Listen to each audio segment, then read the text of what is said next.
नमस्कार जय जगन्नाथ। आज हेउची एप्रिल मास 11 तारिख शनिवार। चलंतु जानिनबा आज दिनर केतोटी गुरुत्वपूर्ण टॉप न्यूज अपडेट। प्रथम अपडेट 5 केजी एलपीजी सिलिंडर को नहीं केंद्र सरकार बड़ घोषणा। ईरान रे जारी रहिथिबा युद्ध कारणरू सारा विश्व रे एलपीजी जोगाण प्रभावित हेउची। सेतिपाई केंद्र सरकार प्रवासी श्रमिक एवं दुर्बल श्रेणीर लोकंक पई 5 किलोर एलपीजी सिलिंडर रो दैनिक बराद किंबा अलॉटमेंट को 2 गुणित करिसंती। शहरी एवं अर्ध शहरी अंचल रे रहुथिबा प्रवासी श्रमिकंक आवश्यकता को दृष्टि रे रखी 5 किलो विशिष्ट free Ted LPG cylinder launch करा जायछि। साधारण घरोई गैस कनेक्शन पई ठिकाना प्रमाण जरूरी होइथाय, जहा अनेक श्रमिकंक पाखरे न थाए। फलरे सेमाने बाहरु चोरा दर रे अधिक टंका देई गैस किनिबाकू बाध्य हुଅନ୍ତି। छोट सिलिंडर पई केवल परिचय पत्र देखाई गैस पाई परिबे। एहाकू दृष्टि रे रखी केंद्र सरकारक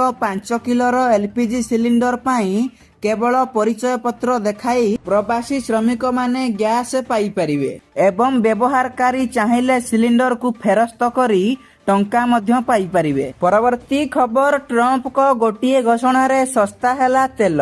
ईरान एवं अमेरिका मध्य रे जारी रहिथिबा उत्तेजना मध्य रे आज विश्व बजार पाई एक बड़ आश्वस्तिकर खबर सामना को आसीची। अमेरिकार राष्ट्रपति डोनाल्ड ट्रंप को द्वारा ईरान सह 2 सप्ताहर युद्ध विरति एवं विश्वर सबुठारु बड़ तैल परिवहन मार्ग हरमुज स्ट्रेट को पुणी थरे खोलिया पाई होइथिबा चुक्ति पर अंतर्जातीय बजार रे अशोधित तेल दर रे एक ऐतिहासिक पतन देखिबाकू मिलिछि। गत 40 दिन धरी लागी रहिथिबा युद्ध परिस्थिति जोगु जेउ तेल दर आकाश छुआ होइथिला ताहा आज गोटिए दिन रे 14% रु 20% पर्यंत ह्रास पाइछि। परवर्ती खबर 11 तारिख रु पुणी तातिबो ओडिशा। एबे काल बैशाखीर कराल रूप कलबल करुथिबा बेले मात्र 2 दिन पर पुणी प्रचंड खरा कलबल करिवो। ओडिशा रे 11 तारिख रु प्रबल खरा नै सूचना देइछि पाणीपाग विभाग। 11 तारिख रे 11टी जिल्ला रे गरम एवं गुळुगुळी एवं ताती पई येलो वार्निंग जारी करा जाइछि। विशेष करी बालेश्वर,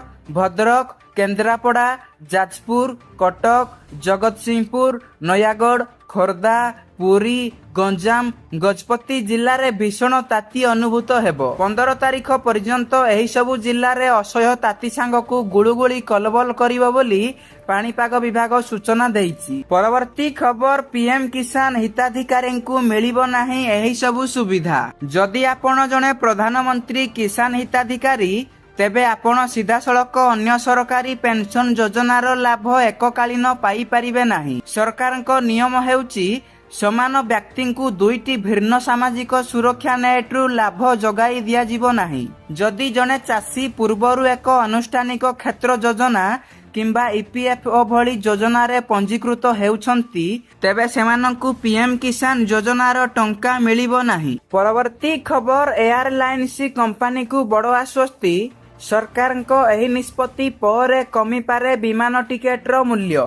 पश्चिम एशिया रे तिक्तता कम हेबा पर भारत सरकार एबे विमान यात्रींक पाई बड़ आश्वस्ति दैछंती। बेसामरिक विमान चलाचल मंत्रालय बुधवार घरोई एयरलाइंस को पाई एयरपोर्ट रे लागिथिबा लैंडिंग एवं पार्किंग शुल्क रे 25% छाड़ करने को घोषणा करिछि। एही पदक्षेपर उद्देश्य विमान इंधन बा एटीएफ बढ़िथिबा दाम पर भी विमान टिकेट रो दाम को नियंत्रण रे रखिबा। जदि सरकार एही पदक्षेप न नेबे तेबे एयरलाइंस एहार सीधा बोझ यात्रींक उपरे पकाइबे। एहा द्वारा टिकेट रो दाम अधिक बढ़ी जिवो। मंत्री कहिसंती प्रधानमंत्री नरेंद्र मोदी नेतृत्व रे सरकारक मुख्य उद्देश्य साधारण नागरिकंक पाई विमान यात्रा को सुलभ एवं सुविधाजनक करिबा।